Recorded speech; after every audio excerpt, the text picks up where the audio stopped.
স্বাগত। নিয়মিত আয়োজন এখন প্রকাশে, সঙ্গে আছে আমি তোফায়েল আহমদ।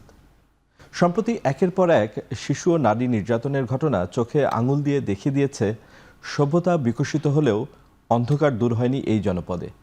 নাগরিক সচেতনতা, আইন আদালতের ফাঁক গলে বারবার ঘটছে একই ঘটনা, বিপরীতে শাস্তির ঘটনা নামমাত্র। কেন নির্মূল করা সম্ভব হচ্ছে না এই বিভৎসতা?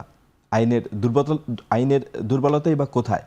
এসব নিয়ে আলোচনার জন্য আজ স্টুডিওতে আছেন নারী অধিকার কর্মী ও সংগঠক ফৌজিয়া খন্দকার এবং মানবাধিকার কর্মী ও আইনজীবী ডক্টর কাজী জাহেদ ইকবাল। আপনাদের দুজনকে স্বাগত আজকের আলোচনায়। ফৌজিয়া খন্দকার, আপনি নিশ্চয়ই দেখেছেন যে সমাজে নারী ও শিশুর প্রতি এই সহিংসতা দিন দিন বাড়ছেই। শুধু আপনি কেন, সবাই যদি একটু ঘটনা বা পরিস্থিতি পর্যবেক্ষণ করেন তাহলেই দেখতে পাবে যে এই ঘটনা আসলে বাড়ছে কেন। আমাদের সমাজ প্রতিদিন সামনের দিকে এগিয়ে যাচ্ছে, আমরা তাই মনে করি, সভ্যতাও বিকশিত হচ্ছে, কিন্তু তারপরও কেন এই নারী ও শিশুর প্রতি সহিংসতা দিন দিন উদ্বেগজনক হারে বাড়ছে? পরিবার, সমাজ কিংবা বিদ্যায়তনের শিক্ষা কেন মানুষকে সভ্য করতে পারছে না? প্রথমত আসলে এই বিষয়গুলোকে আমরা যদি এককভাবে চিন্তা করি তাহলে হয়তো হবে না। আমার মনে হয় এটার একটা সামগ্রিকভাবে আমাদেরকে বিবেচনা করতে হবে এবং দেখতে হবে যে কেন এই ঘটনাগুলো ঘটছে। আসলে আমাদের যেটা আমরা বিগত কিছুদিন ধরে বলছি যে আমাদের সমাজের যে বুননটা সেটা বোধহয় কোথাও ছিঁড়ে গেছে। তো এইটার জন্য আমার যেটা মনে হয় যে আসলে এটাকে আমাদের সামগ্রিকভাবে একটু দেখতে হবে।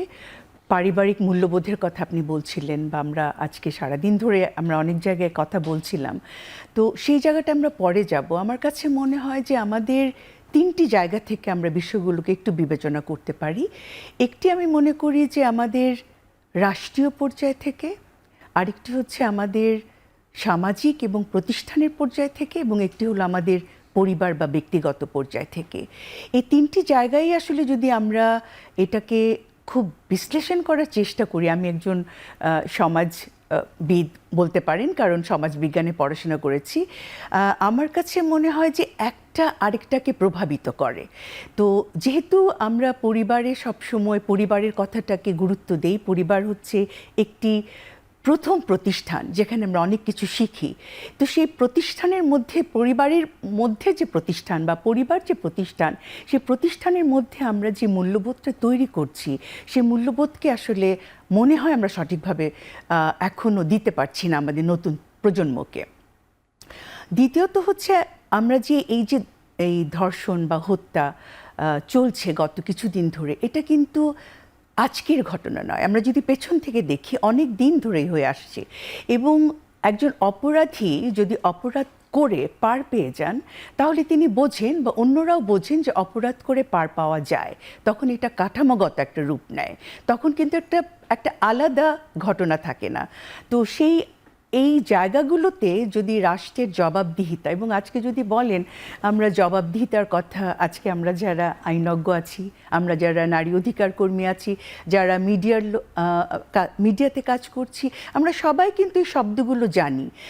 জবাবদিহিতা আমরা বলি, যে ট্রান্সপারেন্সির কথা বলি, আমরা আমাদের দায়িত্বশীলতার কথা বলি, কিন্তু এই কথাগুলো কিন্তু কথার মধ্যেই রয়ে যায়। তো সে কারণে যেটা হচ্ছে যে আমরা দেখছি যে প্রতিনিয়ত যে এই ঘটনাগুলো ঘটছে, এই ঘটনাগুলো রাষ্ট্র বা সরকার যেভাবে পরিচালনা করা প্রয়োজন ছিল, বা যে শাস্তি প্রয়োজন ছিল, বা যে মামলাগুলোকে দ্রুততার সাথে দেখা দরকার ছিল, বা এই আমরা যেটা বলি 180 দিনের মধ্যে এই বিচার কার্য সম্পন্ন করার কথা ছিল, সেগুলো যেহেতু আমরা করতে পারিনি, কাজে অপরাধী কিন্তু এটা তার মস্তিষ্কে বা তার মধ্যে প্রথিত হয়ে গিয়েছে যে আসলে অপরাধ করা যায় এবং অপরাধ করলে পার পাওয়া যায়। তো সেই বিষয়গুলো আমার মনে খুব গুরুত্বপূর্ণ। এবং আমরা দেখছি আরেকটি বিষয়, যেহেতু আমি অনেক দিন ধরে জেন্ডার বিষয় নিয়ে কাজ করছি, তো সেখানে আমার মনে হয় যে নারীর প্রতি যে একটা নেতিবাচক দৃষ্টিভঙ্গি আমাদের সমাজ এবং প্রতিষ্ঠানগুলো, বিশেষ করে পিতৃতান্ত্রিক যে প্রতিষ্ঠানগুলো রয়েছে, এবং এই প্রতিষ্ঠান সবগুলোকে আমি বলবো, শিক্ষা প্রতিষ্ঠান বলেন, আমাদের অন্যান্য যে প্রতিষ্ঠানগুলো রয়েছে, আইন বিদ একজন আছেন আমাদের সাথে, আইনি যে প্রতিষ্ঠানগুলো রয়েছে, আমাদের মিডিয়া রয়েছে, এই সবগুলো প্রতিষ্ঠানই কিন্তু আসলে নারীর বিরুদ্ধে এক ধরনের আমি বলবো এক ধরনের নেতিবাচক প্রচারণা চালায়। তো সেই নেতিবাচক প্রচারণার ফল আমরা ভোগ করছি, ফল আমাদের মধ্যে আসছে বলে আমি মনে করি। ধন্যবাদ ফৌজিয়া খন্দকার। ডক্টর জাহেদ ইকবাল, আপনি মানে দেখেছেন যে মাগুরায় যখন শিশু আসিয়াকে নির্যাতন করা হলো, তখন কিন্তু সারা দেশ গর্জে উঠেছিল। এখন যে ধরনের রেটরিক আমরা দেখছি, যে দ্রুত শাস্তির নিশ্চয়তা বা দ্রুত বিচার, সেই কথাগুলোও তখন একইভাবে উঠেছিল, এখন যেভাবে উঠেছে রামিসার ঘটনায়। তো আমরা দেখলাম যে বিচারের রায় হলো, সর্বোচ্চ শাস্তিও পেল, কিন্তু রায় কার্যকরের দীর্ঘসূত্রিতা আমরা দেখতে পাচ্ছি। তো আসলে আইনের ফাঁকটা কোথায় বা আইন দুর্বল কোথায়, যে কারণে বলা হচ্ছে যে অপরাধী সাজা পেয়ে যাচ্ছে, মানে ছাড়া পেয়ে যাচ্ছে। কোনো কোনো ক্ষেত্রে তো অপরাধী সাজাও পেয়েছে। আমি বলেছিও যে কিছু আমরা দেখেছিও সাজা হয়েছে, তবে হ্যাঁ যেটা কম হয়েছে। তো এই যে সাজা হচ্ছে, সাজা কার্যকর হচ্ছে না, কোনো কোনো ক্ষেত্রে সাজা হয়েছেও, কোনো কোনো ক্ষেত্রে ওই যেটি আপা বললেন যে বিচারহীনতার সংস্কৃতি বা পার পেয়ে যায়, এমন পার পাওয়া সম্ভব এমনটাও মনে করছে অপরাধীরা। সার্বিকভাবে আপনি যদি একটু বলেন যে আসলে আইন কোথায় দুর্বল। আপা যে জায়গাটা থেকে ছেড়ে দিলেন, আমি ওখান থেকে একটু শুরু করতে চাই। আমাদের আসলে যে বিচারিক প্রক্রিয়া আছে, সেইখানে হিউজ ব্যাকলগস আছে। আপনি দেখবেন যে আমাদের প্রত্যেকটা মামলাই চূড়ান্ত পরিণতিতে যেতে একটা দীর্ঘ সময় লাগে। এর ফলে যেটা হয়, এই কথাটা আমরা খুব সবসময় প্রায় বলে থাকি, যে এর ফলে যেটা হয় যে সোসাইটিতে একটা মেসেজ যায়, বা যারা এই ধরনের অপরাধের সাথে সম্পৃক্ত বা অপরাধী মন বলে একটা ব্যাপারও আছে, এই ধরনের যারা, তারা অনেক সময় চিন্তা করেন যে একটা অপরাধ সংগঠন করলে তারপরে যদি জামিনে বের হয়ে আসি বা এরকম যদি হয়, তাহলে একটা দীর্ঘ সময় পর্যন্ত আসলে শাস্তির মুখোমুখি হতে হবে না। কারণ বিচার একটা ব্যাপার, আর আপনি চূড়ান্তভাবে শাস্তির মুখোমুখি হওয়াটা আর একটা ব্যাপার। এই দুটো তো একটু ডিফারেন্স আছে দুটোর মধ্যে। এই যে শাস্তির মুখোমুখি হতে যে একটা দীর্ঘ সময় লাগবে বলে যে একটা পপুলার ধারণা তৈরি হয়েছে সোসাইটিতে, এবং যেটার পিছনে যে একদম সত্যতা নেই সেটাও নয়। আমরা তো দেখি যে শাস্তির মুখোমুখি হতে সময় লাগে। তো এটার ফলে কি হয়, যে একটা ভুল মেসেজ যায় সোসাইটিতে, সেটা একটা ইস্যু। আর প্র্যাকটিক্যালি যেটা হয় এখানে অসুবিধা আমাদের, সেটা হলো যে আমাদের যে লজিস্টিক্স আছে, আমাদের যে সংখ্যক বিচারক আছেন, বা আমাদের জুডিশিয়ারির, যদি আপনি শুধু বিচারের কথা বলেন, তাহলে যে আপনার মানে সামর্থ্য আছে যে তার এই ধরনের এই হিউজ মামলা মোকদ্দমাগুলোকে হ্যান্ডেল করার, সেইটাতে আসলে আমাদের সক্ষমতা বাড়াতে হবে। আপনার বিচারকের সংখ্যা, তাদের লজিস্টিক ইত্যাদি, এবং একই সঙ্গে তদন্ত প্রক্রিয়াকেও আরও সক্রিয় করার দরকার আছে, এবং সেইখানেও কিন্তু এই কথাই আসবে। অনেক সময় দেখা যায় তদন্ত প্রক্রিয়া ভিকটিমের প্রতি সংবেদনশীল নয়, সেটা তো আছেই, এবং একই সঙ্গে তাদেরকে আপনার ইকুইপমেন্ট দিতে হবে এবং তাদের সংখ্যা বাড়াতে হবে। কারণ আপনার যে পরিমাণ আমাদের হাতে মামলা মোকদ্দমা আছে, সেটা হ্যান্ডেল করার মতো পরিস্থিতি আমাদেরকে তৈরি করতে হবে। সেই জায়গাটাতে এসে আমাদের আসলেই অসুবিধা তৈরি হচ্ছে, যে একটা মামলা বিচারিক আদালতে আমরা শেষ করতে পারলেও উচ্চ আদালতে এসে যে পরিমাণ 5 লক্ষের উপরে মামলা আপনি হাইকোর্টে পেন্ডিং আছে। তো সুতরাং আমাদের ট্রাইব্যুনাল থেকে দ্রুতই বিচারগুলো হচ্ছে, হলো ধরেন হেসে ন্যাচারালি, কারণ আপনার যে কোনো ডেথ পেনাল্টি হাইকোর্টের অনুমোদন দরকার হবে। তো হাইকোর্টে যে পরিমাণ শুধু ডেথ পেনাল্টি এখন পেন্ডিং অবস্থায় আছে, ওইখানে একটা রুলস মানা হয়, মানে যে বটলনেকটা আসলে হাইকোর্টে বা মানে আদালতে, সেটা ওইভাবে বলা যাবে না। আপনার এই পুরো প্রক্রিয়াটার মধ্যেই বটলনেকটা আপনি এভাবে বলবেন। কারণ হলো যে মামলাগুলোকে আমরা বেশি গুরুত্ব দিচ্ছি, সেইগুলো হয়তো লোয়ার কোর্টগুলোতে দ্রুত বিচার হয়ে আসছে, কিন্তু এর বাইরে তো অনেক মামলা আছে যেগুলো দ্রুত বিচার হচ্ছে না, সাক্ষীর অসুবিধা বা নানান রকম কারণেই দেরি হচ্ছে। এখন প্রশ্ন হলো যে আপনি আসিয়ার কথাটা বলছিলেন, যে ঝিনাদার এই মামলাটার বিচারিক কাজ শেষ হয়েছে লোয়ার কোর্টের, সর্বোচ্চ শাস্তি হয়েছে, কিন্তু এখন চূড়ান্ত হয়নি, হাইকোর্টের অনুমোদনের জন্য অপেক্ষমান আছে। এইখানটাতে আসলে আমাদেরকে ভাবতে হবে যে এই মামলাগুলো যে আপনার দীর্ঘদিন ধরে এখানে অপেক্ষমান থাকছে, আমরা কিভাবে এটাকে দ্রুত আপনার বিচার প্রক্রিয়াটা শেষ কি করতে পারবেন। কি সমাধান হতে পারে বলে আপনি মনে করেন? বিশেষ বেঞ্চ এটা গঠন দুটো করা, যে সমাধান এই হতে পারে। মামলাগুলো একটা entertain হলো যে করার আপনি জন্য? আপনি দুটো সমাধান আপনি ভাবতে পারেন। একটা হলো এই ধরনের মামলা যেগুলোর মাধ্যমে আমরা সোসাইটিতে মেসেজ দিতে চাই যে অপরাধ করলে, বা যেগুলো বেশি আলোচিত মামলা, এগুলো তো সোসাইটিতেও দ্রুত মেসেজ যাবে যে অপরাধ করলে আপনাকে অবশ্যই শক্ত শাস্তির মুখোমুখি হতে হবে। সেই মামলাগুলোকে আপনি আলাদা করে আপনি হাইকোর্টে বিশেষ বেঞ্চ করে এটার শুনানি শেষ করে দিতে পারেন। এটা একটা হতে পারে। আর সার্বিকভাবে যেন এই ধরনের মামলাগুলো, মানে আরও যে আপনার এটা মৃত্যুদণ্ড বা এই ধরনের বড় অপরাধের যে মামলাগুলো আছে সেগুলোতে যাতে দ্রুত করা যায়, সেইটার জন্য প্রয়োজনীয় লজিস্টিক, বিচারক বাড়ানো ইত্যাদি, এই যে একটা সার্বিক ব্যবস্থাপনা, এগুলো এটা একটু করা যেতে সময় সাপেক্ষ ব্যাপার, কিন্তু আমাদের সমাজে যে দাবিগুলো উঠেছে এটা দ্রুত সমাধান পেতে গেলে নিশ্চয়ই আরো কার্যকর কোনো সিদ্ধান্ত দরকার। আরো না, নিশ্চয়ই কার্যকর সিদ্ধান্ত বিচারক দরকার, বাড়ানোর কারণ এই সিদ্ধান্ত পুরো বা ব্যাপারটা প্রয়োজন, মানে ব্যাপক, এটা তো ব্যাপক বিষয়। জি, ব্যাপক বিষয়, এবং এই দায়িত্ব তো রাষ্ট্রকে নিতে হবে। তার কারণ হলো আপনি যদি কাঠামো ঠিক রাখতে চান, সোসাইটিতে অপরাধীদের জন্য যদি একটা ভীতি বলেন অথবা যথাযথ মেসেজ দেওয়ার ব্যাপারটা যদি ধরেন, তাহলে রাষ্ট্রকে এই দায়িত্ব নিতে হবে যে অপরাধ করলে তার দ্রুত বিচার হবে এবং তারা খুব দ্রুতই শাস্তির মুখোমুখি আসবেন। তাহলেই আপনি দেখবেন যে এটার প্রবণতা কমে আসছে। আজকেও প্রধানমন্ত্রী বলেছেন যে 1 মাসের মধ্যে রামিসা হত্যার সর্বোচ্চ শাস্তি নিশ্চিত করা হবে। এটা বলতে কি আমরা কি বুঝাই? যে নিম্ন আদালতে বিচার শেষ হবে? হ্যাঁ, এরকমটাই সেটাই হয়তো উনি মিন করেছেন যে দ্রুত 1 মাসের মধ্যে নিম্ন আদালতে যদি আমরা আজকে তো বা আগামীকাল হয়তো এটা চার্জশিট দাখিল হয়ে যাবে, তারপরে আর খুব বেশি সময় লাগার কথা না। চার্জ ফ্রেমিং, সাক্ষী এবং প্রসিডিওরগুলো, আপনি স্টেপগুলো, তারপর কি আমরা সেই আসিয়ার হত্যা মামলার কিন্তু মতোই সেখানে যদি ওখানে আপনার আটকে যাবো? সর্বোচ্চ শাস্তি হয়, সর্বোচ্চ শাস্তি হলে ওটা আপনার অনুমোদনের জন্য 7 ডেজের মধ্যে হাইকোর্টে আসতে হবে। তাহলে দ্রুত বিচারের রায় কার্যকর হবে কিভাবে? সেই হাইকোর্টের অনুমোদন লাগবে, এটা আপনাকে না, নিতে হবে। তাহলে এখানে হাইকোর্টে গেলে special- তো হাইকোর্টের প্রথম দিনই মামলাটাও নিম্ন আদালত থেকে রায় হয়ে তো উচ্চ আদালতে গেলে তো প্রথম দিনই এর শুনানি হবে, না, তা না, নিশ্চয়ই হবে না, কারণ হলো পেপার বুক তৈরি হতে হবে এবং সেক্ষেত্রে আপনি স্পেশাল মেজার্স নিতে হবে প্রসিকিউশনকে, এবং একই সঙ্গে কোর্ট অথরিটিকে স্পেশাল মেজার্স নিয়ে বিশেষ কিন্তু আমরা special চাই যে bench স্বাভাবিক করে- প্রক্রিয়ায় এটা সর্বোচ্চ কম সময়ের বিরুদ্ধে শাস্তি কার্যকর হোক।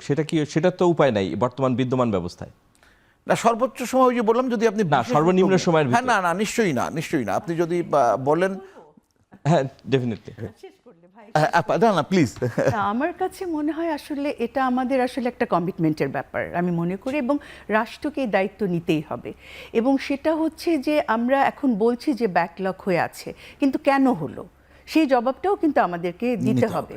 কারণ হচ্ছে যে যদি এই প্রক্রিয়াটা ত্বরান্বিত করতে চায়, ত্বরান্বিত করা খুব কঠিন নয়। আমার মনে হয় এটা আমাদের সরকারকে এবং আমাদের রাষ্ট্রকে এবং আমরা যারা সবাই কাজ করছি সবাইকে একত্রিতভাবে চিন্তা করতে হবে।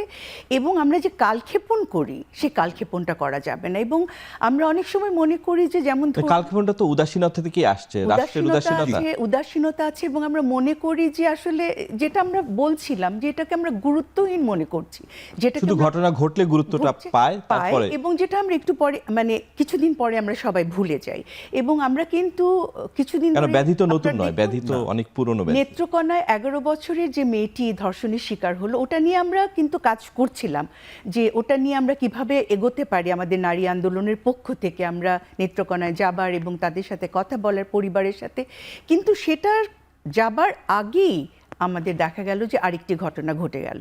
এবং আমার কাছে মনে হয় যে এটা চাইলে রাষ্ট্র ব্যবস্থা এবং যেটা দায়বদ্ধতা আসলে কার কাছে। এবং আমরা যদি একটু বিশ্লেষণ করি, আমরা দেখেছি যে আসলে ধর্ষণ, হত্যা বা নারীর উপর যে নিগ্রহ হচ্ছে, এটি শ্রেণী, বর্ণ, পেশা, সকল নারী মানে আমাদের এটার মধ্যে। কিন্তু সবচেয়ে বেশি ক্ষতিগ্রস্ত হচ্ছে কিন্তু প্রান্তিক নারী এবং প্রান্তিক পরিবারের যে শিশুরা আছেন। বেশির ক্ষেত্রে সবাই যে নয় তা না, সবাই ক্যাটাগরিতে আমরা পড়ছি নারীরা। কিন্তু যারা প্রান্তিক, এখন এই প্রান্তিক মানুষের প্রতি আমাদের কিছু দায়বদ্ধতা সরকারের রয়েছে, আমাদের জনগণের রয়েছে। কাজে এই যে বাচ্চাগুলো, তাদের কিন্তু থাকার ঠিক মতন জায়গাও নেই। এমনকি আপনি দেখেন পথে কত নারী যারা আছে, আমাদের কাছে কতগুলো খবর আসে, আপনারা আমাদেরকে কিছু খবর হয়তো দিচ্ছেন, কিন্তু এই যে লোকলজ্জার ভয় যেটা আমরা তৈরি করেছি, কথা না বলার ভয়, ভীতির সংস্কৃতি, তারপরে হচ্ছে যে সাক্ষী দেবে তার উপরে যে চাপ আছে, এবং তারপরে ক্ষমতা, আমাদের রাজনৈতিক অনেক সময় রাজনৈতিক দলভুক্ততার কারণে দেখা যায় যে আসলে যিনি এই কাজটি করছেন তিনি মাফ পেয়ে যাচ্ছেন। কাজেই আমার কাছে মনে হয় যে এই দ্রুত করা একটা দুটো অন্তত আমরা দেখি, যে একটা দুটো আমরা মাননীয় প্রধানমন্ত্রী আজকে বা গতকাল গিয়েছেন তাদের বাড়িতে, খুবই আশাব্যঞ্জক কথা। আমাদের স্বরাষ্ট্রমন্ত্রী গিয়েছেন, আইনমন্ত্রী বলেছেন, কিন্তু ওনারা কতজনের বাড়িতে যেতে পারবেন? আমাদের প্রয়োজন এখন এই সিস্টেমটাকে বদলানো, কাঠামোটাকে শক্তিশালী করা, যাতে আমাদের কাউকে যেতে না হয়, প্রতিষ্ঠানগুলো নিজেই দায়িত্ব পালন করবে, সেই জায়গাটাই আসলে আমাদেরকে নিতে হবে। এবং আমরা চাই এরকম ঘটনা না ঘটুক। আমরা চাই না যে আমাদের ভাই, আমাদের সহযোদ্ধা, আমাদের ছেলে ধর্ষক হয়ে উঠুক, হত্যাকারী হয়ে উঠুক। আমরা আরো আলোচনা করবো এই বিষয়ে। আমাদের একটা বিরতি নেওয়ার সময় আছে। দর্শক, আমরা একটা বিরতিতে যাচ্ছি, ফিরে আসছি একটু পরে।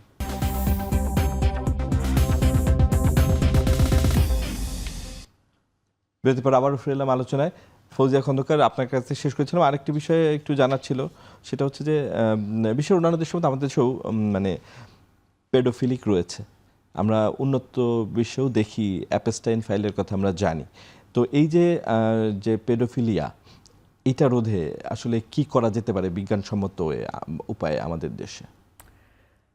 সোসাইটির ভিতরেই আছে এই উপাদানটা, এটার বিরুদ্ধে কিভাবে ফাইট করা সম্ভব?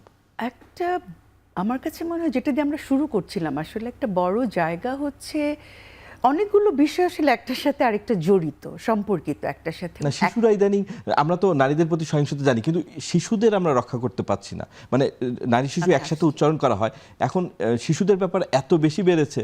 নারী একটা সমস্যা হয়ে গেছে, শিশুরা আর একটা সমস্যা হয়ে গেছে। আসলে যেটা হয়েছে, যেই জায়গাটায় হয়তো আমাদের যাওয়াটা খুব জরুরি, আমি জানি না আমার সাথে অনেকেই হয়তো দ্বিমত পোষণ করতে পারেন, সেটা হচ্ছে যে আমাদের মানে ওই জায়গাটা ঘুরে ফিরে আসতেই হয়। আমি আজকে কথা বলছিলাম, আসলে আমরা কি বলবো এখন, সবই তো আমরা জানি অলমোস্ট আমরা, কিন্তু তারপর আমাদের বলতে হবে, আমাদেরকে দাঁড়াতে হবে। এইখানে যেটা আমার কাছে মনে হচ্ছে যে এখন আমাদের মধ্যে যেই মানবিক মূল্যবোধগুলো ক্ষয়িষ্ণু হয়ে গেছে, তার একটা বড় কারণ হচ্ছে আমাদের সমাজে আসলে, যদি আপনি এটাই দেখেন, এটা দিয়ে আমি শুরু করি, এখন আমাদের পাশাপাশি বসলেও আমরা কেউ কাউকে চিনি না, কথা বলি না, আমাদের সবসময় মোবাইল হাতে থাকে, আমাদের সাথে সোশ্যাল মিডিয়া থাকে। আমরা আসলে এই সোশ্যাল মিডিয়ার মাধ্যমে কিন্তু অনেক ভালো কাজও করতে পারি, আমরা বিভিন্ন দেশের লাইব্রেরিতেও চলে যেতে পারি চাইলে, কিন্তু আমরা অনেক সময় সেখানে যাই না। আমাদের ছোট ছোট ছেলে মেয়ের হাতে আমরা এখন দিয়ে দিচ্ছি যেটাকে বলে সেলফোন, দিয়ে দিচ্ছি তাদের হাতে সারা পৃথিবী, তারা যে কোনো কিছু, তারা বিজ্ঞানও দেখতে পাচ্ছে, একই সাথে তারা পর্নোগ্রাফিও দেখতে পাচ্ছে চাইলে। তো আমার কাছে মনে হয় যে আসলে আমাদের সেই জায়গাটাতে যারা ভিকটিম হচ্ছে তারা, আমি যাচ্ছি, জি বলুন, যারা ভিকটিম হচ্ছে শিশুরা, মানে এই যে মানে এটা একটা দিক হতে পারে যে মোবাইল আসক্তি, কিন্তু কথা হচ্ছে যে পূর্ণবয়স্করা যেভাবে শিশুদের প্রতি সহিংস আচরণ করছে, এটা কি মানে? সেটা তো একদমই আমি বলছি না যে এটা, কিন্তু যে আমাদের তো অবক্ষয়ের জায়গাটা খুব চূড়ান্তভাবে এসেছে, এবং এটা বয়স্ক লোক বলুন, এবং যেটা হয়েছে যে বয়স্করা বেশি করছে দেখা যাচ্ছে। আমাদের যে মেসেজগুলো আমাদের সমাজে প্রতিষ্ঠিত হয়েছে, এবং আমার কাছে মনে হয় যে এটা আসলে দীর্ঘদিনেরই একটা মানে কি বলবো, দীর্ঘদিনেরই একটা কাজের ফল। আরেকটি বিষয় আপনি যেটা বলছেন যে পরিবার, ঠিক আছে, সেটা হচ্ছে যে এই কারণে যেটা হচ্ছে যে আমরা আসলে মানে অনেক কিছু থেকে বিচ্যুত হয়ে গিয়েছি। আগে আমাদের যখন আমরা 60-এর দশকের কথা বলি বা তার আগের সময়ের কথা বলি, তখন পরিবারের গণ্ডির মধ্যে যেই রকম স্নেহ, ভালোবাসা বা সম্পর্কের যে সূচকগুলো ছিল, এখন কিন্তু সেগুলো তেমন নেই। আমাদের আশেপাশের বা পরিবার পরিজন বা আমাদের পাড়াপড়শির সাথে আমাদের যে সম্পৃক্ততা ছিল সেটা খণ্ডিত হয়ে গিয়েছে। আমাদের কোনো জবাবদিহিতা নাই কারো কাছে, মানে একটা শ্রেণী যদি বলি আমরা, যে আমাদের ওই ধরনের সংস্কৃতি এখন গড়ে ওঠেনি। আমরা একসময় সাংস্কৃতিক কর্মকাণ্ড করতাম, ছেলেমেয়েরা খেলাধুলা করতো, একসাথে আমরা ছবি দেখতে যেতাম, একসাথে আমরা হয়তো নাটক দেখতাম টিভিতে। এই কাজগুলো কিন্তু এখন নেই। এখন যে কারণে যেটা হচ্ছে, এক ধরনের এলিয়েনেশন তৈরি হচ্ছে সবার মধ্যে। এবং যেহেতু নারী সবচাইতে নিগৃহীত মনে করা হয়, যেহেতু নারী অর্থনৈতিকভাবে স্বাবলম্বী নয়, সে পুরুষের উপর নির্ভরশীল, এবং যেহেতু নারীর মধ্যেও যারা প্রান্তিক নারী, মানে যারা অন্যান্য জেন্ডার আইডেন্টিটির নারী, যারা শিশু নারী, এবং শিশু নারীকে এই জন্যই টার্গেট করা হচ্ছে যে তারা ভয় পায়, তারা ভীত, তারা কথা বলে না। এইসব ছোটোবেলা থেকে আমাদেরকে কি শেখানো হয়েছে আমাদের মেয়েদেরকে? ধরুন আমরা যখন বড় হয়েছি, যে এটা তোমার লজ্জা, এটা কাউকে বলবে না, তোমার গায়ে কেউ হাত দিলে কাউকে বলবে না। তো এই যে নীরবতা ভাঙার যে সংস্কৃতি, এটা কিন্তু আমরা করি না।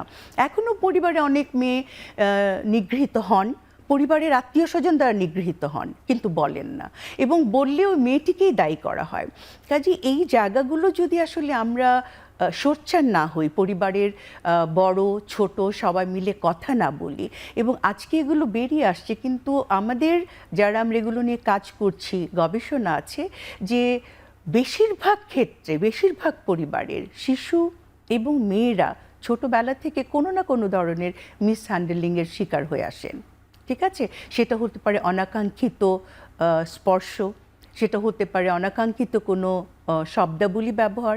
এবং আপনি যদি, আমি এই কথাটা, যেহেতু আমি জেন্ডার প্রশিক্ষক হিসেবেও কাজ করি, অনেক সময় বলি যে আমাদের যে মাকে আমরা সবচাইতে মমতাময়ী বলে ভাবি, বা মমতাময়ী মা, তাকে কেন্দ্র করে যে গালিগুলো আমাদের পুরুষরা দিয়ে থাকেন, সেটার কোনো প্রতিবাদ আপনি কখনো শুনেছেন? কখনো শুনেছেন? এটা কি কেউ কখনো মনে করে? মা যে এতটা বড়, সেই মায়ের কথা কি আমরা কখনো ভাবি যে একজন মাকে যদি আমি গালি দেই বা তার বিরুদ্ধে এই ধরনের কথা বলি, সেটা সমগ্র নারী জাতির উপরে পড়ে? কারণ এগুলো আমাদের চর্চার মধ্যে হয়ে গেছে। আমরা মনেই করি যে কে আমরা নিয়ন্ত্রণ করতে পারি। যেমন আমার বাড়িতে বা আমাদের বাড়িতে যারা গৃহস্থালী কাজগুলো করেন, তাদেরকে আমরা মনে করি যে তারা আমাদের কথা শুনতে বাধ্য। সেরকমই পুরুষতান্ত্রিক সমাজের পুরুষরাও বা যারা এই বয়স্ক, তারাও এখন মনে করছেন যে ছোট ছোট শিশু, এরা তো কথা বলবে না, এরা প্রতিবাদ করবে না, এরা কাউকে কিছু বলবে না, কাজে এদের উপরে এই নির্যাতনটা করা কিঞ্চিত সহজ। ধন্যবাদ ফৌজিয়া খন্দকার। জনাব জাহেদ, আপনি মানে দেখেছেন নিশ্চয়ই যে ধর্ষণের যে সর্বোচ্চ সাজা, সেটা তো আমাদের দেশে ক্যাপিটাল পানিশমেন্ট ঠিক আছে, মৃত্যুদণ্ডই আছে, কিন্তু তারপরও এটা কমে না কেন? সেটা মানে যে কোনো ধরনের ধর্ষণের কথা, আমরা যখনই এ ধরনের ঘটনা ঘটে আমরা আইনের কথা বলি, সর্বোচ্চ সাজা চাই। সর্বোচ্চ সাজা তো আছে, জি, কিন্তু এইটা আসলে একটা মানে রিটোরিক হয়ে আছে, যে আমরা মনে করি যে আপনার মৃত্যুদণ্ড বা এই ধরনের খুবই হার্শ পানিশমেন্ট অনেক সময় অপরাধ কমিয়ে আনতে পারে। আসলে এইটা ব্যাপারটা পুরাপুরি এইরকম না। কারণ হলো আপনার একটা কালেকটিভ এফোর্টের ব্যাপার আছে। তার কারণ আপনার সোসাইটিতে যদি আপা যে কথা বলছিলেন যে বন্ডিংগুলো ভেঙে যায়, আমি জাস্ট একটা উদাহরণ দেই। একটা পরিবারে 4 জন সদস্য হয়তো এক রুমের মধ্যেই বসে আছেন, 4 জনের হাতে 4টা মোবাইল। তার মানে আপনার ইন্টারাকশানটা আর হচ্ছে না। এই যে আপনার একটা পরিস্থিতি, এবং এটাকে আপনি যদি আরও বড় জায়গায় নেন, সোসাইটির মধ্যে নিলেও চেহারাটা প্রায় একই রকম। এর ফলে কি হচ্ছে যে একটা ইন্টারাকশান হচ্ছে না, ওরা বরং খারাপ জিনিসগুলো আপনার এই ইন্টারনেট থেকে বা আপনার এই সোশ্যাল মিডিয়া থেকে নিচ্ছে। যদিও সোশ্যাল মিডিয়ার অন্য ভালো নিশ্চয়ই প্রভাব আছে, কিন্তু এইগুলো দ্বারা যে উৎসাহিত হচ্ছে, সেটার ফলে কি হচ্ছে যে আপনার এই যে আমাদের শাস্তির যে ব্যাপারগুলো আমরা রেখেছি অপরাধের জন্যে, এইগুলো আসলে খুব বেশি টাচ করছে না এদের, যাদের অপরাধী মন বা আইনের দুর্বলতা নেই বা ফাঁকফোকর না। এটা আইন তো আপনাকে মৃত্যুদণ্ডের মতো সর্বোচ্চ শাস্তির বিধানই রেখেছে এই ধরনের অপরাধ যদি কেউ করে, অপরাধ তো কমছে, কিন্তু সেটার ফলে কমছে না। তার কারণ হলো অন্য যে বিষয়গুলো এটার সঙ্গে, মানে এটা তো একটা আপনার ধরেন সার্বিক বিষয়, তো অন্য যে ফ্যাক্টগুলো এগুলোকে কন্ট্রোল করার জন্য হওয়া দরকার ছিল, সেই ফ্যাক্টগুলো সোসাইটিতে কম কাজ করছে। এটার ফলে কি হচ্ছে যে আপনার যখন সে মৃত্যুদণ্ডের মুখোমুখি হচ্ছে তখন হয়তো সে রিয়েলাইজ করছে যে সাবধান হওয়া উচিত ছিল, কিন্তু তার আগে পর্যন্ত তাকে তো কেউ আসলে কেউ বাধা দিচ্ছে না, বা সোসাইটি তাকে এই মেসেজ দিচ্ছে না যে আপনি আসলে এই ধরনের, কারণ আপনার মোরাল অব্লিগেশন সোসাইটির একটা আছে। সেটা তার এই যে আমি একটু উল্লেখ করি, সমাজে যে অশিক্ষা, তারপরে মাদকের ব্যবহার জি এবং দারিদ্রতা আছে, কতগুলো পরিবার গঠন মানে মানে সেইভাবে যেটা বললো পরিবারে বুনন বা গঠন প্রক্রিয়া নেই, মানে পরিবার হয়ে ওঠার সুযোগ পেয়েছে।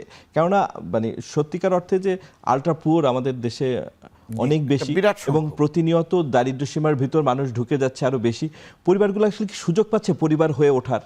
মানে আপনি যদি শহরের কথা বাদ দেন, সেই দায় তো আপনাকে রাষ্ট্রকে নিতে হবে।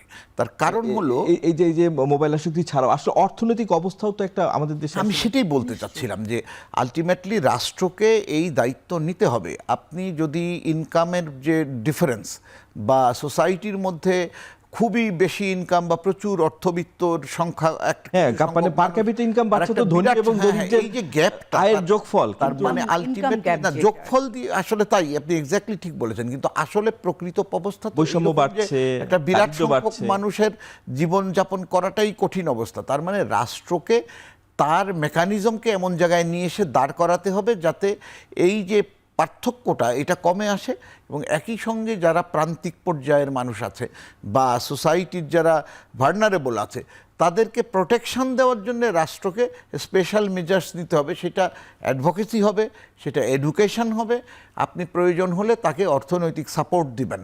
সেই রকম ধরনের একটা উদ্যোগ রাষ্ট্রকে যদি আপনি না নিতে দেন বা রাষ্ট্র যদি না নেয়, তাহলে আপনি শুধু শাস্তির ভয় দেখিয়ে আলটিমেটলি অপরাধের যে প্রবণতা, কারণ নেসেসিটি এবং একই সঙ্গে ইগনোরেন্স, সে তো জানছেও না এডুকেশনের অভাবে, এই জায়গাগুলোকে আপনি যদি অ্যাড্রেস করতে না পারেন, কারণ এগুলো একটা কম্বাইন্ড এফোর্টের ব্যাপার, আপনি শুধু শাস্তির ভয় দেখিয়ে কিন্তু অপরাধ কমাতে পারবেন না। আপনাকে একই সঙ্গে যে কারণগুলোতে এই অপরাধের প্রবণতা বাড়ছে সেই কারণগুলোও সোসাইটি থেকে দূর করার ব্যবস্থা করতে হবে।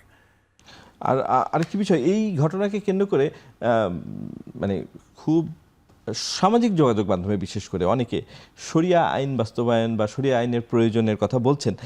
আমি বলছি না যে এটার মানে অনেক মানুষ বলছেন, কিন্তু এই যে যারা বলছেন তাদের মানে বিপরীত দিক থেকেও কিছু কথা এসছে, এই ধরনের অজ্ঞতা বা ইয়ের কথা। তো মানে আমি ঠিক বলছি না যে শরিয়া আইনের প্রয়োজনীয়তার কথা, কিন্তু আইনে কিছু সংস্কার বা এই যে আমরা নারী ও শিশু দমন ট্রাইব্যুনাল আছে, এগুলোর মানে ফরমেশন আইন তো এমনিতে কঠোর আছে, সে আলোচনাও আসলো।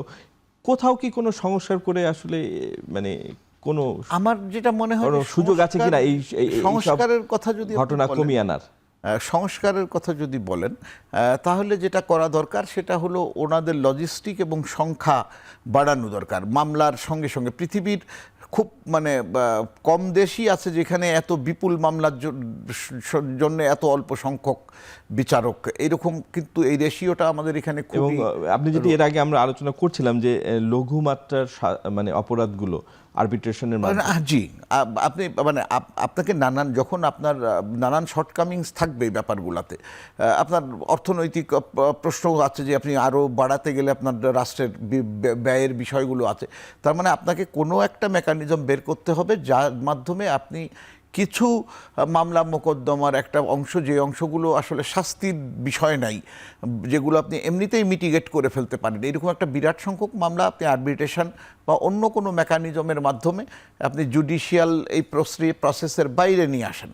তাহলে কি হবে, এইখানে আপনি এই হিনিয়াস ক্রাইম যেগুলো বা বড় মামলা যেগুলো আমরা মনে করি যে সোসাইটিতে শক্ত শাস্তির নজির হিসাবে উপস্থাপন করা দরকার, সেগুলোর দিকে মনোযোগ দেওয়ার সুযোগ বেশি তৈরি হবে। সুতরাং আমাদের তো সংস্কার ডেফিনেটলি দরকার, আইন এবং আপনার কাঠামোগত, সেইটা আপনাকে ভেবে করতে হবে যে সংস্কারটা কোন দিক থেকে করলে এটা সোসাইটির এবং রাষ্ট্রের জন্য বেশি প্রয়োজন হবে। ধন্যবাদ ডক্টর কাজী জাহেদ ইকবাল। ফৌজিয়া খন্দকার, আমরা বিরতিতে যাব। বিরতিতে যাওয়ার আগে আমি প্রশ্নটি রেখে যেতে চাই, সেটি হচ্ছে যে আপনি দেখেছেন যে রামিসার ঘটনার পাশাপাশি বনশ্রীতে আরও একটি ঘটনা ঘটেছে। একটি মাদ্রাসার শিক্ষার্থী মানে ছাত্র মূলত ঝুলন্ত মরদেহ পাওয়া গেছে এবং সেখানে মাদ্রাসার শিক্ষক অভিযুক্ত, তাকে গ্রেফতার করা হয়েছে। আসলে নারী ও শিশুর বাইরে আরও একটি মানে আবার সেই একই শিশুর কথাই আসে, এবং সেটা পুরুষ শিশু বা ছেলে শিশু, তারা কিন্তু দীর্ঘদিন থেকেই এই মাদ্রাসার মতো শিক্ষা প্রতিষ্ঠানগুলোতে নির্যাতনের শিকার হচ্ছেন। আমরা মনে হয় বিষয়টাকে সেভাবে দেখছি না, বা কার্পেটের তলে রেখে দিয়েছি, যে ওইখানে সংস্কার বা আলো পড়ছে না, মনে হচ্ছে অন্ধকারই আছে। এইটার কি সমাধান, বা এটার মানে এই ধরনের ঘটনা, এইসব ঘটনাগুলো আসলে বন্ধ করার জন্য কি করা যেতে পারে? আমরা বিরতির পরে উত্তরটা নেব। দর্শক, আমরা একটা বিরতিতে যাচ্ছি, ফিরে আসছি একটু পরে।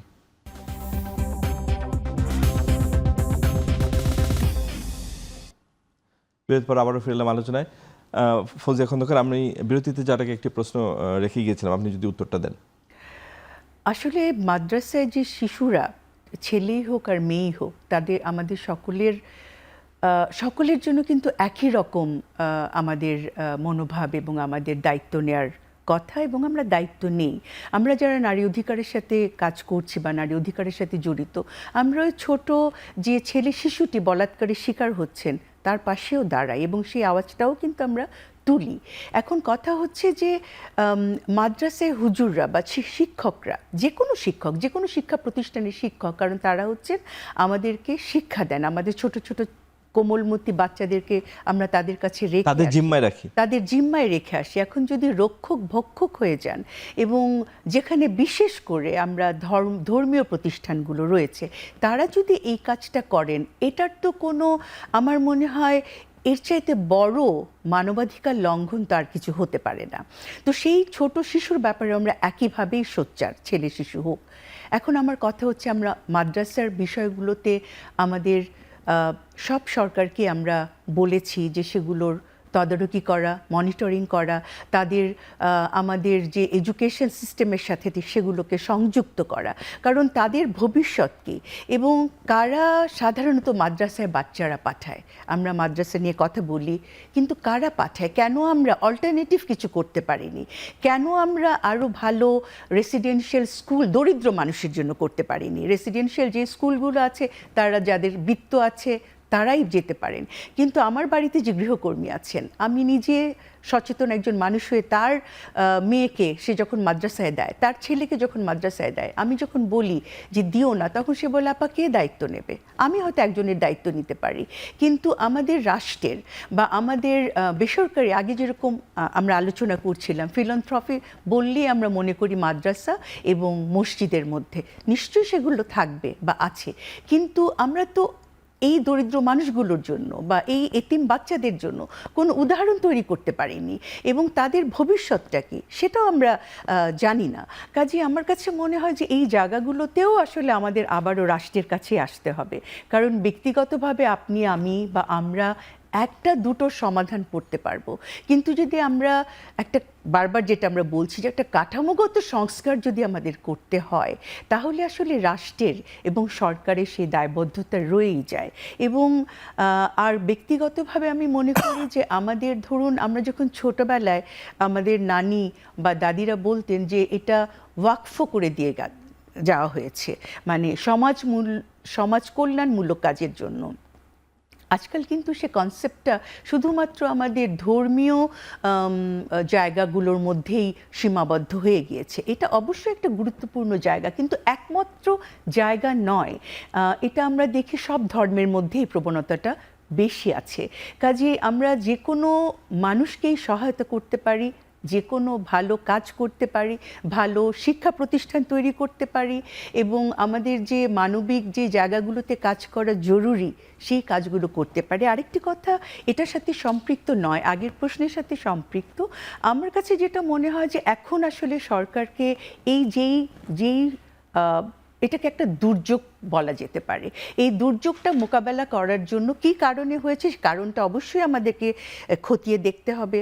অনেক কাজ আমাদের রয়েছে সামনে, কিন্তু একইভাবে আমার মনে হয় যে জিরো টলারেন্স এই নারীর বা ছোট ছেলে শিশু, মেয়ে শিশুর ব্যাপারে যে ধর্ষণ, হত্যা হচ্ছে, সেগুলোর ব্যাপারে জিরো টলারেন্স সরকারকে গ্রহণ করতে হবে। এবং আরেকটি বিষয় খুব গুরুত্বপূর্ণ আমার কাছে মনে হয়, সেটি হচ্ছে যে আমাদের প্রত্যেকটি প্রতিষ্ঠানের দায়বদ্ধতা রয়েছে।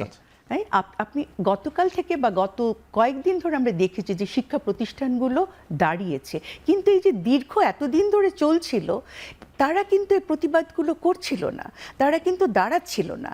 কারণ একটি ছোট ঘটনাও কিন্তু যথেষ্ট বড় সেই বাবা মায়ের জন্য। হত্যা হলেই শুধু বড়, অবশ্যই হত্যা একটা গর্হিত অপরাধ, আমরা এটা চাই না, কিন্তু যে মেয়েটি ধর্ষণ, আমরা কিছুদিন আগে মার্চে আপনার একটি ঘটনা ঘটেছিল, আমি আজকে পড়ছিলাম, বাচ্চাটি এখন হসপিটালে 13 দিন সে আইসিইউতে ছিল।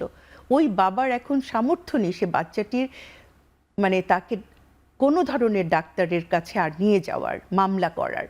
কাজে তার কাছে কিন্তু সেইটা একই রকম বেদনাদায়ক, কষ্টের। কাজে প্রত্যেকটি ঘটনাকে আমাদের রাষ্ট্রের বোধহয় আসলে এখন কিছু করার সময় এসেছে, মানে উদাহরণ তৈরি করতে হবে, উদাহরণ তৈরি করতে হবে, সেটাই। ধন্যবাদ ফৌজিয়া খন্দকার। কাজী জাহিদ ইকবাল, আপনি এই যে বলাৎকারের শিকার যেসব, আমরা তো বেশিরভাগ সময় দেখি যে সাধারণত দরিদ্র পরিবারে এই ঘটনাগুলো, বিশেষ করে যারা মাদ্রাসায় পড়ায়, এই ধরনের ঘটনাগুলো বেশি ঘটছে।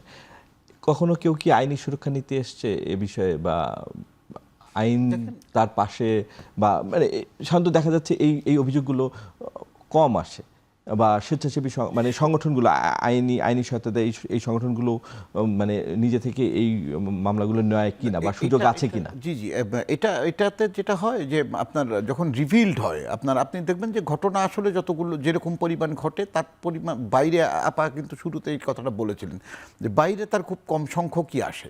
এখন যেগুলো বাইরে আসে, এই ধরনের অপরাধ যেগুলো হয়, এটাতে আপনার মামলা হলে গভর্নমেন্টের যে লয়ার আছেন উনি বেসিক্যালি সাধারণত, কারণ এগুলো আপনার সোসাইটির বিরুদ্ধে অপরাধ, রাষ্ট্রের বিরুদ্ধে অপরাধ, এটাতে রাষ্ট্রের লয়ারই থাকেন।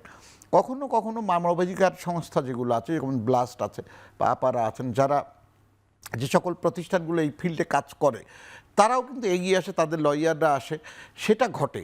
কিন্তু যে জায়গাটায় অসুবিধা সেটা হলো যে আসলে প্রকৃতপক্ষে ঘটছে কি পরিমাণ, আর বিচারের বা এই ধরনের শাস্তির আওতায় আসছে কতটুকু, সেই ব্যাপারগুলোতে আমার মনে হয় যে একটা শক্ত মনিটরিং দরকার। কারণ হলো সাদা চোখে তো বোঝা যায় যে এর ভিতর ফারাক আছে, যত ঘটনা ঘটছে বিচারিক প্রক্রিয়ার ভিতর আসছে অনেক কম, রিভিলড হচ্ছে। কারণ একটা বড় অসুবিধা হলো মাদ্রাসাগুলোতে যে ছেলেদের, কারণ একটা সময় পর্যন্ত ধারণা ছিল যে ছেলে শিশুর তো আর এই ধরনের ঘটনার শিকার হওয়ার, মানে সোসাইটিতে একটা জেনারেলি এই ধরনের একটা ধারণা আমাদের আছে, সেই স্টিগমা তো ভেঙে গেছে মনে হয়, ভেঙেছে, কিন্তু একটা সময় পর্যন্ত এই ব্যাপারগুলো তো ওইভাবে আপনার সারফেসে আসে নাই, কিন্তু এখন আসছে অনেক সারফেসে দেখা যাচ্ছে। এখন আমরা এই ব্যাপারগুলো হয়তো আমরা নিয়ে কথা বলছি বা বিচারে আনছি। বিষয়টা কি এখন শুধু আমার অভিযুক্ত, ছোট্ট জিনিস যোগ করতে চাই, সেটা হলো যে আপনার এই সকল বাচ্চারা যে ধরনের প্রতিষ্ঠানগুলোতে থাকে, এটার তো রেগুলেটরি বডি আছে রাষ্ট্রের এই রেগুলেটরি বডিগুলোকে জবাবদিহিতার আওতায় আনা দরকার, যে তারা কেন এটা যথাযথভাবে খেয়াল করছে না।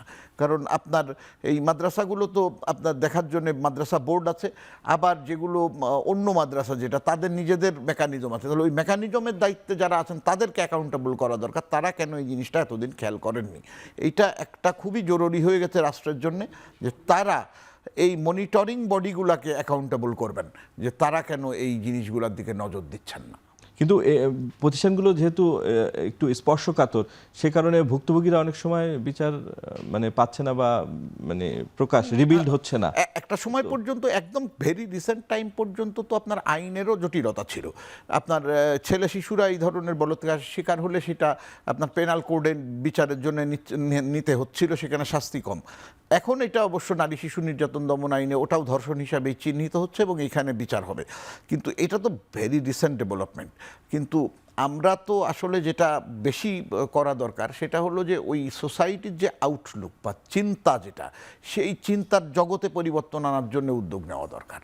এবং মানে রেগুলেটরি বডি তো ব্যবস্থা নেবেই, কিন্তু স্ব প্রতিষ্ঠানগুলোও কি এগুলো অ্যাড্রেস করে, তারা কি স্বীকার করে তাদের এই শিক্ষক দ্বারা এই ছাত্র বা এটা তো স্ব প্রতিষ্ঠানেরই প্রথম ব্যর্থতা। তাদের যে আপনার ম্যানেজিং কমিটি আছে, যারা আছেন, তাদেরকে আপনার রেগুলেটরি বডিগুলো কেন অ্যাকাউন্টেবল করছে না, সেটার এটার জন্য এই সার্বিক বিশেষ করে পরিচালনার মানে সঙ্গে কোনো টায়ারেই তো জবাবদিহিতা নাই। না, কোনো জায়গাটাতেই জবাবদিহিতা নাই, এবং জবাবদিহিতা থাকলে তো এই জিনিস এইভাবে হতেই পারে না।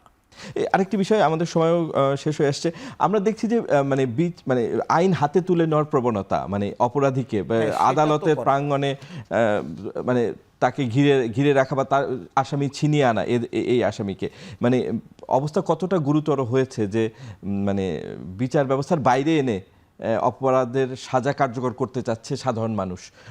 সেই বিষয়টা মানে আপনাকে উদ্বিগ্ন করে কিনা, মানে এই ধরনের প্রবণতা খুবই হতে পারে যে ঘটে যেতে পারে যে জি, খুবই পুলিশ উদ্বিগ্ন করে। আদালতের বাইরে এসে অপরাধীদের মানে সাজা দেওয়ার এটা খুবই প্রবণতা। উদ্বিগ্ন করে। তার কারণ হলো এটার ফলে যেটা হবে সেটা হলো যে আপনার শান্তি শৃঙ্খলা বা যে স্থির পরিবেশ এইগুলা সাংঘাতিকভাবে ক্ষতিগ্রস্ত হবে যদি আপনার ল অ্যান্ড অর্ডার সিচুয়েশন মানুষ হাতে তুলে নিতে চেষ্টা করে, বা ল অ্যান্ড অর্ডার মানে যদি যেদিকে maintain যাচ্ছে করা তাতে না তো যায়। মনে হচ্ছে মানুষ আইন সেটা হয়তো হাতে আউট নিতে অফ পারে। ফ্রাস্ট্রেশন হয়, মানুষ কিন্তু আমাদের frustrated। সবাইকেই স্থির থাকতে হবে যে রাষ্ট্রের দায়িত্ব রাষ্ট্রকে পালন করতে দিতে হবে। বিচারিক প্রক্রিয়া তো রাষ্ট্রের একটা আছে, তো সুতরাং সেটার উপরে আমরা হতে পারে যে সেটা সংস্কার করতে হবে, সেটাকে আপনি যাতে দ্রুত হয় সেই সব ব্যাপারগুলোতে রাষ্ট্রের উপর চাপ প্রয়োগ করেন, কিন্তু আইন নিজের দায়িত্বে নিয়ে নিলে আপনার সমাজে বা সোসাইটিতে শৃঙ্খলা থাকে, কিন্তু সেটা করা যাবে না। যারা রাষ্ট্র চালাচ্ছে তাদের তো বোঝা উচিত মানুষ কতটা ফ্রাস্ট্রেটেড হয়ে আছে। আর একটু ছোট জিনিস আমাদের সময় শেষ হয়ে যাচ্ছে, হ্যাঁ, এক কথা শেষ করতে হবে। একটু যুক্ত করতে চাই, সেটা হচ্ছে যে প্রতিষ্ঠানগুলো, বিশেষ করে ধর্মীয় প্রতিষ্ঠানগুলো ওয়াজ মাহফিলের নামে যে ধরনের বার্তা দেয়, সেই বার্তাগুলো কিন্তু পুরোপুরি নারী এবং নারী শিশুর বিপক্ষে যায়। আমার মনে হয় সেই ব্যাপারেও মনিটরিং হওয়া দরকার যে আসলে কি কথা বলছি এবং মানে এই মিথ্যাচার কেন হচ্ছে সেটা একটু ধন্যবাদ বোঝা দরকার। ধন্যবাদ আমাদের এই আলোচনায় যোগ দেওয়ার জন্য ফৌজিয়া খন্দকার এবং কাজী জায়েদ ইকবাল। আবারও আমাদের সাথে নিশ্চয়ই আলোচনা হবে এই বিষয়ে। আপাতত আজকে এখানেই শেষ করছি। দর্শক, আবারও দেখা হবে সমসাময়িক বিষয় নিয়ে। ভালো থাকবেন, শুভরাত্রি।